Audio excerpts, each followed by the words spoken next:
Et aujourd'hui, je vais vous parler de quelque chose que je vois se construire ou se détruire en silence sur des années entières avant même que les gens s'en rendent compte. Parce qu'il y a une réalité que personne ne vous dit franchement. La plupart des gens qui perdent leur autonomie à 65 ou 70 ans n'ont pas eu de maladie soudaine. Ils ont eu des muscles qui s'effaçaient doucement depuis l'âge de 40 ans. Et personne ne leur a jamais dit d'y faire attention. Je sais que ça peut sembler exagéré, mais laissez-moi vous décrire une scène que je vis régulièrement aux urgences. Un patient arrive. Il a entre 65 et 75 ans.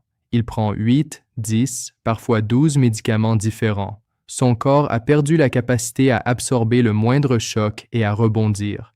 Il a du mal à marcher seul dans le couloir. Et quand on remonte son histoire, on retrouve presque toujours la même chose. Une perte musculaire silencieuse qui a débuté au milieu de la vie et n'a jamais été prise en charge. Mais voici l'autre réalité, celle qui me donne de l'espoir. Presque chaque jour à l'hôpital, je croise aussi des personnes de 80 ans qui marchent si vite que j'ai du mal à suivre. Des gens autonomes, alertes, solides. La différence entre ces deux groupes n'est pas principalement génétique, elle est musculaire. Aujourd'hui, je vais vous parler de 4 éléments précis à protéger pour changer cette trajectoire, vos quadriceps, vos mollets, vos muscles posturaux et votre cerveau. Et à la fin, je vous donnerai un cadre concret et simple pour tout mettre en pratique, parce que c'est souvent la partie que les gens oublient. À partir de la trentaine, parfois même avant, nous commençons tous à perdre de la masse musculaire. Environ 1 à 2% par an si on ne fait rien pour la stimuler. 1 à 2%, ça ne paraît pas grand-chose. Mais projetez ce chiffre sur 20 ans et vous avez perdu près d'un tiers de votre masse musculaire totale. Sur 30 ans, on entre dans un territoire vraiment préoccupant. Le terme médical pour ça, c'est la sarcopénie, la perte musculaire liée à l'âge. Et selon une étude de référence publiée dans le Journal of Cachexia, Sarcopenia and Muscle, ce phénomène touche environ 30% des adultes âgés vivant à domicile. Ce ne sont pas des patients hospitalisés, ce sont des gens qui vivent chez eux. Et les conséquences concrètes de la sarcopénie, ce ne sont pas des abstractions. Ce sont des chutes, des fractures, des hospitalisations, une perte d'autonomie et statistiquement une mort prématurée. Une fracture de la hanche après 70 ans, par exemple, porte une mortalité à 1 an de 30%. Ce chiffre, la plupart des gens dans la quarantaine ne le connaissent pas parce que personne ne le leur a jamais dit. Et c'est précisément pourquoi je fais ces vidéos. Dans une étude qui a suivi plus de 5000 adultes de plus de 65 ans sur près d'une décennie, ceux dont la force musculaire était la plus faible avaient plus du double du risque de mortalité comparé au groupe le plus fort. Double, ce n'est pas marginal, mais, et c'est le point le plus important, ce n'est pas une fatalité. La perte musculaire n'est pas inévitable, et le bon moment pour agir, c'est bien avant de ressentir les conséquences. Les quadriceps. Pourquoi c'est crucial? Le premier muscle, et probablement celui qui conditionne le plus directement votre autonomie au quotidien, c'est le quadriceps, le grand groupe musculaire à l'avant de la cuisse. C'est le muscle qui décide si vous pouvez vous lever d'une chaise facilement ou si vous vous balancez vers l'avant en vous appuyant sur les accoudoirs. C'est aussi le muscle des escaliers. C'est pourquoi les escaliers qui semblaient faciles commencent à peser quand ce muscle s'affaiblit. Test rapide. Asseyez-vous sur une chaise normale, croisez les bras sur la poitrine pour ne pas vous aider des mains. Essayez de vous lever 5 fois de suite sans les bras. Si c'est difficile ou si vous attrapez instinctivement les accoudoirs, ce muscle a besoin de votre attention. L'exercice à faire. La bonne nouvelle, c'est que l'exercice pour renforcer ce muscle, c'est exactement ce que vous venez de faire, le lever de chaise, qui est simplement un squat avec la chaise derrière vous comme filet de sécurité. Tenez-vous devant la chaise, pieds à la largeur des épaules, légèrement orientés vers l'extérieur. Descendez lentement vers le siège, puis remontez de façon contrôlée.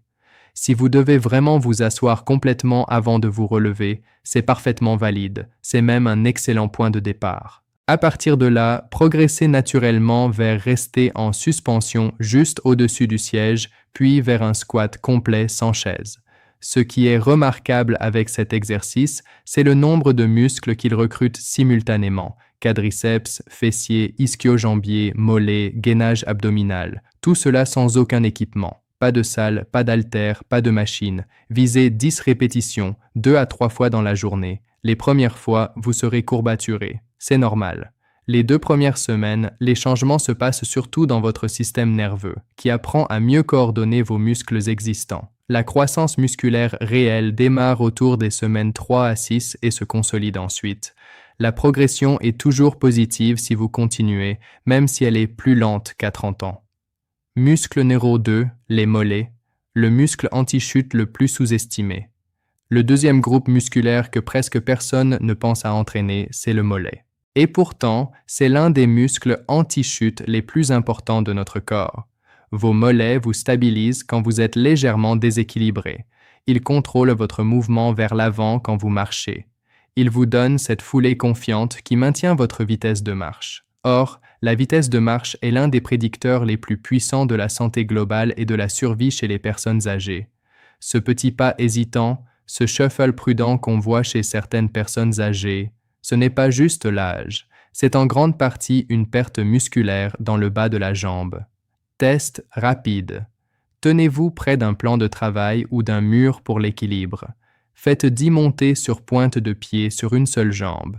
Levez lentement le talon, montez sur les orteils, redescendez lentement. Si c'est instable ou presque impossible, ce muscle a besoin de travail. L'exercice est un bonus inattendu. Commencez avec les 2 pieds si nécessaire. Tenez le bord du plan de travail, montez lentement sur les orteils, redescendez lentement. 10 à 15 répétitions, 1 à 2 fois par jour. Progressez graduellement. Et voici quelque chose que peu de gens savent. Le mollet est directement responsable du pompage du sang de vos jambes vers votre cœur. Alors, entraîner ce muscle, c'est aussi faire du bien à votre système cardiovasculaire, pas seulement à votre équilibre. Muscle numéro 3, les muscles posturaux et le gainage, ce qui vous maintient debout. Le troisième groupe, c'est celui qui vous maintient droit, le gainage et les muscles posturaux, les muscles profonds qui longent votre colonne vertébrale et entourent votre tronc. Quand ces muscles s'affaiblissent, la posture se voûte. Les gens commencent à regarder vers le bas en marchant. Le dos s'arrondit. Le centre de gravité se déplace vers l'avant.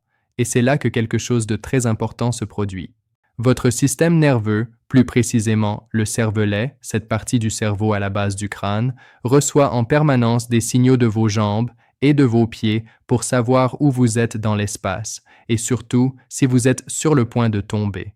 C'est lui qui déclenche les réactions rapides pour vous rattraper avant de toucher le sol. Quand les muscles posturaux s'affaiblissent et que les gens bougent moins, ces signaux se dégradent.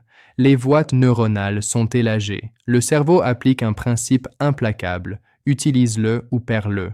Et le résultat, c'est que le système chargé de vous rattraper si vous trébuchez devient trop lent pour faire son travail. C'est pourquoi les chutes chez les personnes âgées ne sont pas seulement de la malchance. Ce sont très souvent le résultat d'un déclin musculaire et neurologique accumulé sur des années et jamais traité. Test rapide. Tenez-vous sur une jambe et voyez combien de temps vous pouvez maintenir l'équilibre sans trop vous agiter. C'est plus difficile qu'il n'y paraît. Si 10 secondes représentent un vrai défi, votre système d'équilibre mérite de l'attention. Les exercices clés. Le bird dog, à 4 pattes, étendez simultanément un bras et la jambe opposée. Maintenez 2 secondes, ramenez. Répétez de l'autre côté. Simple en théorie. Essayez, vous verrez. Le pont fessier. Allongez sur le dos, genoux fléchis, poussez vos hanches vers le plafond. Tenez, redescendez lentement. Le gainage latéral. Allongez sur le côté, soulevez les hanches du sol. Maintenez la position. Aucun de ces exercices ne nécessite le moindre équipement. Ils se font sur le sol de votre salon ou de votre chambre. Et même se tenir sur une jambe pendant que la bouilloire chauffe commence à reconstruire exactement le type de calibrage neuromusculaire qui fait la différence entre rattraper un faux pas et se retrouver au sol. Élément numéro 4.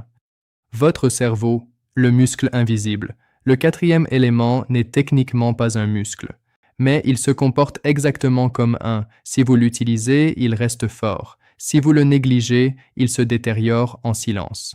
Je viens d'évoquer le lien entre le mouvement et le cerveau dans la section précédente, mais ce lien va bien plus loin que la coordination et l'équilibre.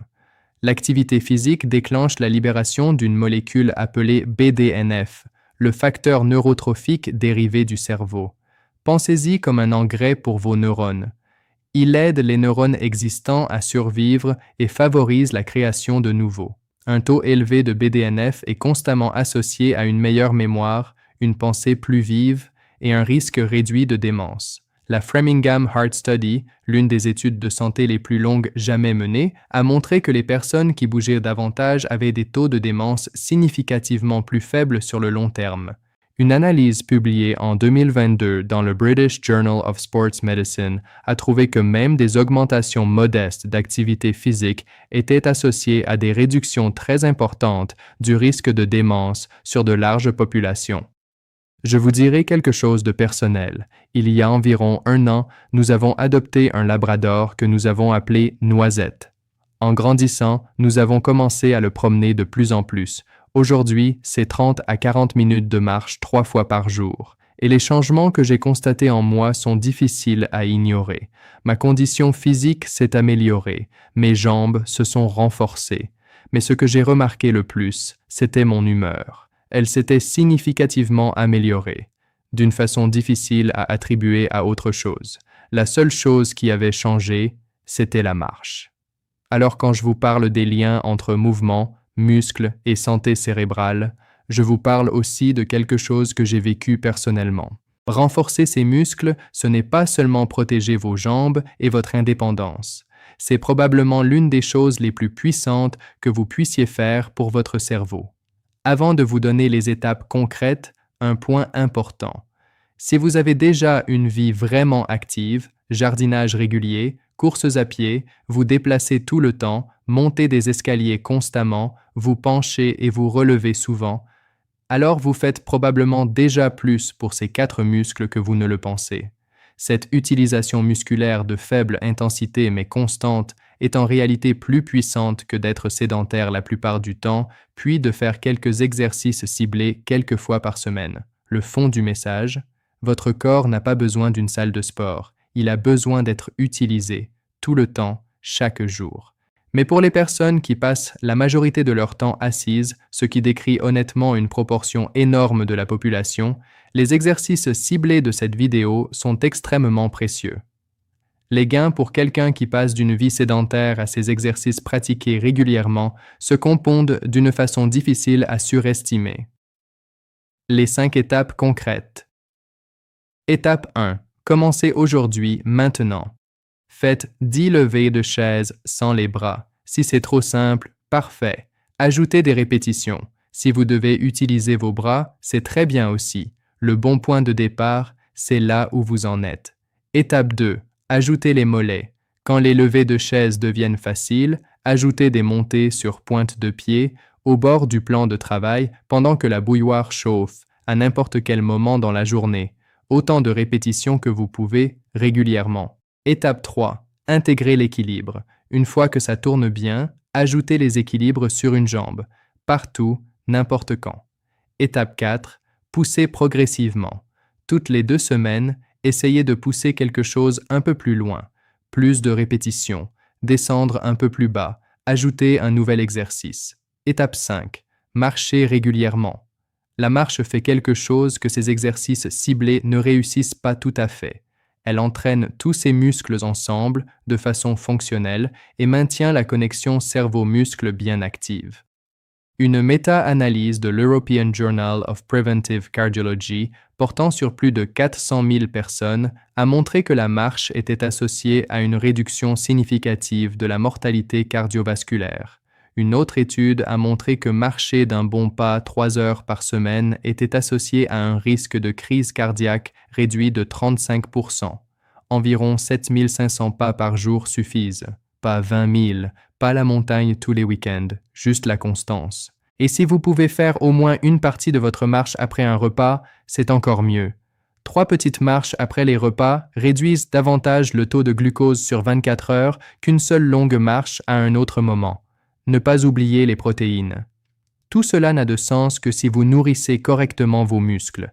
Les personnes âgées ont besoin de plus de protéines que la plupart ne le croient. entre 1,2 et 1,6 g par kilo de poids corporel par jour.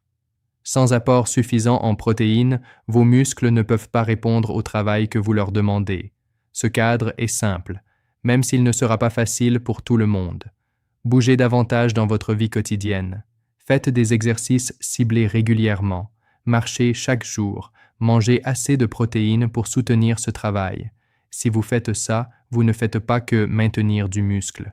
Vous protégez votre indépendance. Vous protégez votre équilibre, votre santé métabolique et votre cerveau aussi. Parce que tout ça tourne sur le même système. La recherche est parfaitement claire sur ce qui arrive aux personnes qui maintiennent ce système actif, comparé à celles qui le laissent décliner silencieusement sur des années. La différence entre ces deux trajectoires, c'est vous qui la choisissez. Et vous pouvez commencer aujourd'hui.